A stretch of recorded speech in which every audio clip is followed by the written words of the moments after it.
Kingsville is on the grow. Kingsville, Texas. We're just a short drive south of Corpus Christi and well worth the visit. Kingsville is Coolsville. Welcome to a series of crazy conundrums, tall tales from South Texas, the podcast, and introducing your author and host, Tom DeFrancesca.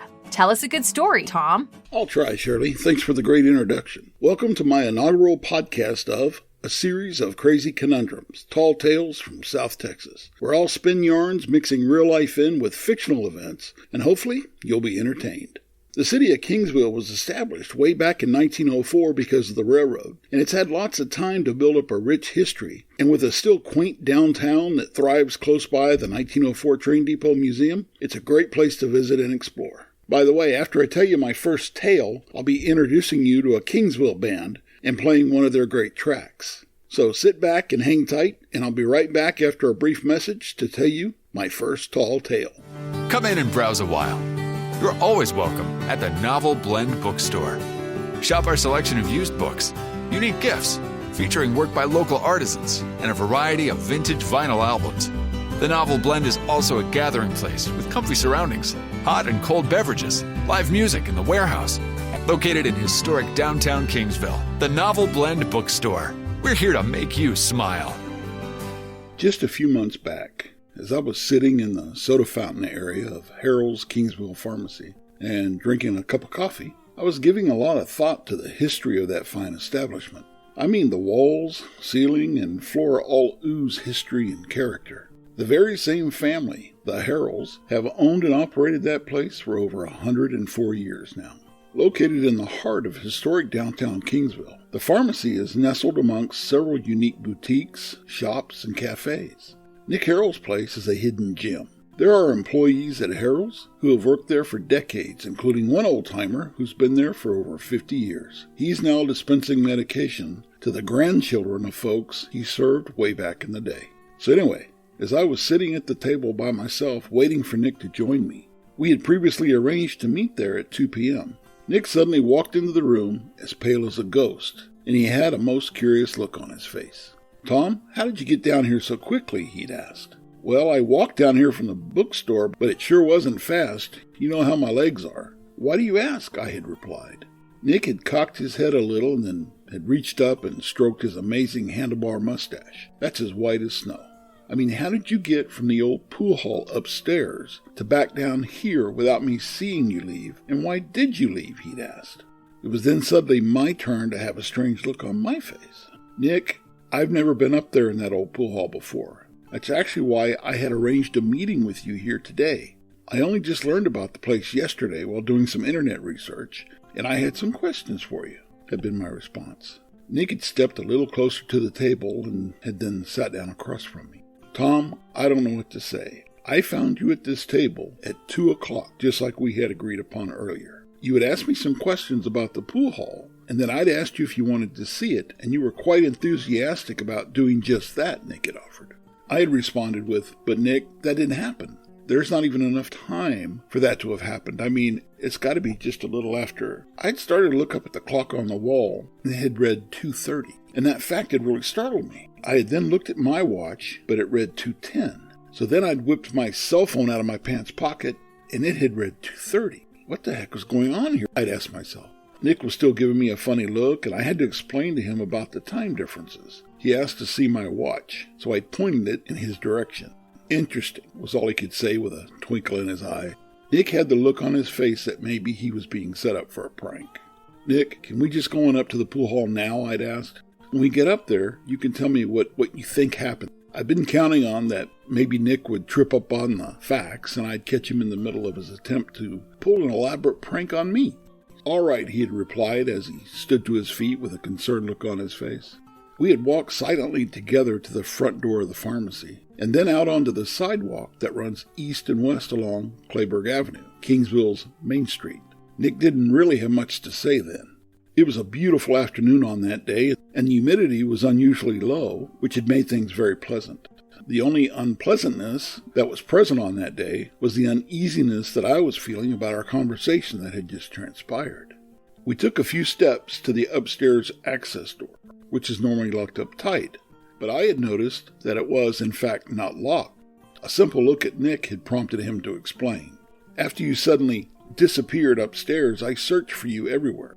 And I know for a fact I would have heard you go back down those stairs. So when I headed back to the pharmacy to look for you, I left the door unlocked just in case somehow you were still up here and wanted to leave, he'd offered.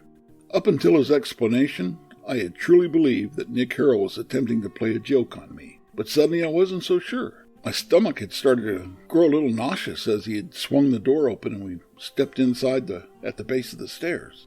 Nick had then pulled the door closed. We had begun our ascent up some very old and rickety stairs.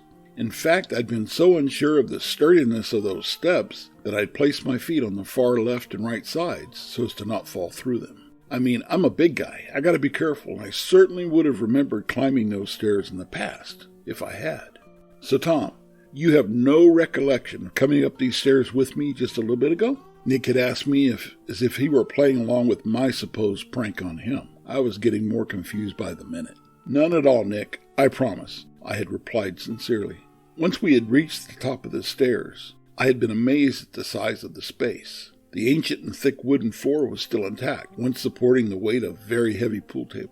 Unfortunately, there were no pool tables left behind. The establishment had closed down way back in the 1960s, and has only been used for storage ever since. As I took it all in, I could only imagine the smell of cigarette smoke and hearing the sounds of drinks being poured, pool balls colliding, and dominoes being stacked. I bought this place a few decades back, Nick had stated. Oh, wait a minute. I told you that already, he'd said with a laugh. I don't remember you telling me that, Nick. I swear, I had replied as I began to walk around the main space. Yeah, I'd told you that I had gotten divorced and was going to turn this place into a bachelor pad. Then I went and met my current spouse. So it's just sat here like this all this time, he had said with a curious look on his face. I think he'd been thinking that maybe I was losing my mind. Maybe I was. I then turned and had noticed a lot of writing on one of the walls. It was lots of names and telephone numbers that had been scribbled onto the surface over 60 years ago. Nick had offered up, there used to be a payphone on that wall. Oh, I get it, I had replied. I had then turned and started walking across the large room toward what was once either a restroom or a supply closet.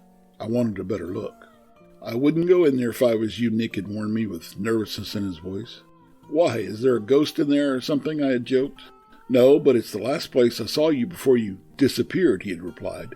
I think he thought he was playing along with my supposed prank on him. You're really serious, aren't you, Nick, I had asked. I have no reason to make that up, Tom, he had replied. I'm still just trying to figure out how you got out of that space, made it across the room, and back down the stairs all without me seeing or hearing you. You simply stepped into that closet or whatever it is. I had turned my head for just a second, and the next thing I knew, you were gone. Bravo to you for pulling that off, my friend, he had said wryly. I'm telling you, Nick, I don't remember any of that, I had replied. I had then offered up, okay, I'm just going to step inside that space right now, and you keep your eyes peeled on me the whole time, and we'll see if anything strange happens, I'd told him. Of course, if I was just pulling the wool over your eyes, and nothing should happen now since you're keeping an eye on me, I had said to Nick. Nick had then stepped a little closer to me in order to watch me closely. I had then stepped up to the doorway of the closet and carefully looked around inside. I had checked to see if maybe there was a trap door in the floor, but I didn't see one. But what I did see had really startled me. There were shoe prints in the dust on the floor, and after stepping inside the closet, my shoes fit perfectly in those places. I was then facing the back of the closet, with Nick to my back, just a few feet from the doorway. I had held my breath. Nothing happened. I waited a few more seconds. Still nothing. I had turned to say something to Nick, but he wasn't there. Oh, very funny, I'd exclaimed. Good one, Nick, you got me. The place was totally silent. I had listened for footsteps, or breathing, and there was neither. I then had stepped back out of the closet and started looking around. There really wasn't that many places a fella could hide suitably in that old space. But I looked around anyway, and had constantly listened for footsteps descending those old rickety steps, and there was no noise at all except for vehicle traffic out on East Clayburgh Avenue, and a not-so-distant train approaching downtown. I had then made my way back across the room, and slowly descended the stairs, and then checked to make sure the door wasn't locked. It wasn't. I was relieved. I exited the stairwell, and then closed the door behind me. I then made a beeline for the pharmacy counter, fully expecting to see Nick Harrell and his marvelous mustache laughing at me for the incredible and very complicated joke he had just played on me. But what about my watch? How could he have possibly changed the time on my watch? I had thought at the time that was going to be one of the first things I'd have to ask him. I had made my way to the pharmacy counter all the time looking for Nick, expecting to see him behind it, but I couldn't see him. While looking around, I spotted him sitting at a table in the soda fountain, and he was drinking a cup of coffee. As I had approached him, he had smiled and laughed. "About time you came back down here. I'll have to go lock the door now," he had said. "That was quite a prank you pulled on me. How in the world did you hide yourself so well up there?" he had asked. "I didn't hide. You're the one who just magically disappeared on me, wise guy," I had replied. "Tom, I have to give you some credit. You really are a good prankster," Nick had offered. My legs had started feeling a little weak, and so I sat down across from Nick. It was then that I had noticed what time it was on the clock on the wall. It was 3 p.m. "Nick, just for the heck of it, what time does your watch say it is?" I had asked. Nick had given me a funny look and then had looked at his watch. He paused, and then he started tapping his finger on the watch crystal. There seems to be something wrong with my watch. It's telling me it's 2:40 p.m. That's odd. This watch is never wrong," he had muttered as he rechecked the clock on the wall. Apparently, I could not recall the first time we'd visited the old pool hall together, and accordingly, Nick couldn't recall the second visit. It was at that time that I had decided to not even try and explain that to him, and to let him just think I'd played a really cool joke on him. I guess the joke was really on both of us. Nick had continued to tap on his watch before saying, "I'm telling you, this thing's never been wrong before.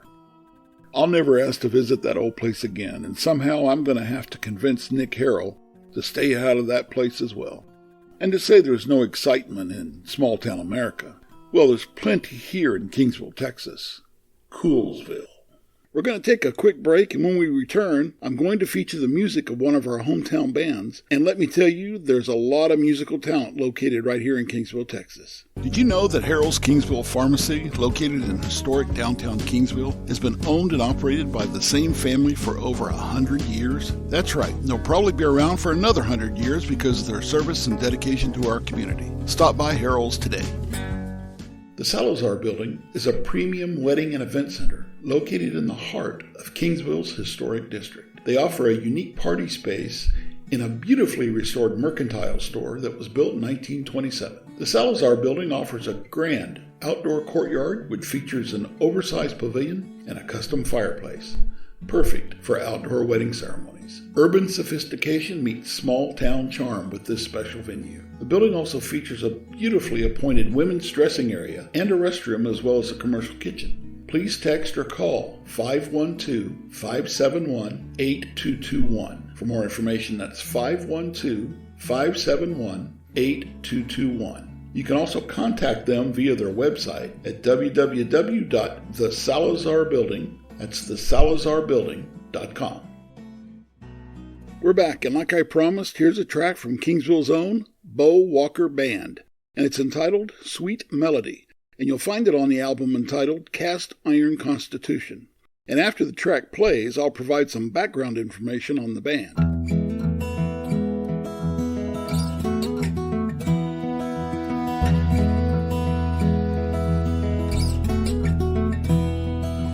I once heard a melody fill my soul with manic tranquility. The voice of an angel and the beauty of a queen, she captivated me. Sweet melody,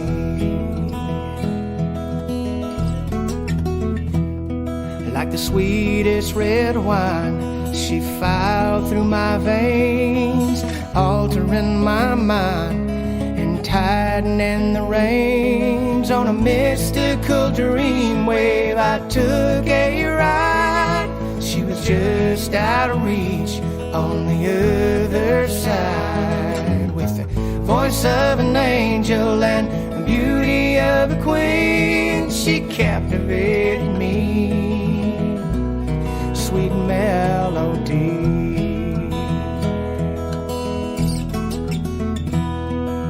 When I awoke from her beauty beautiful gaze. My flesh longed for more, but my heart was in a daze. I searched through space, in between every harmony, finding not a trace of that sweet melody that filled my soul with manic tranquility.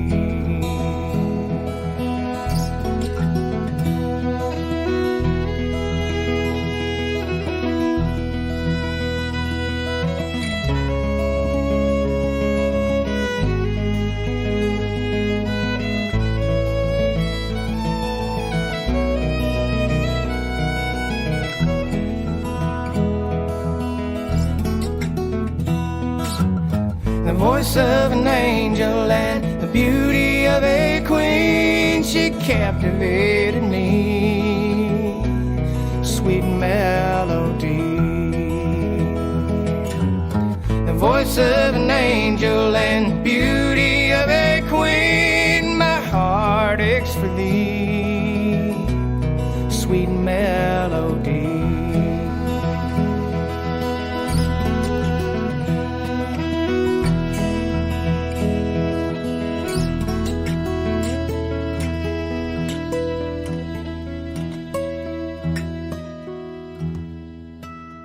That, my friends, was the marvelous Bo Walker Band from Kingsville.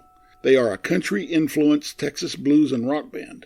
You'll find their tracks on Apple Music, Spotify, and Amazon. Look for them on Facebook and give them a like to show your support for local independent musicians.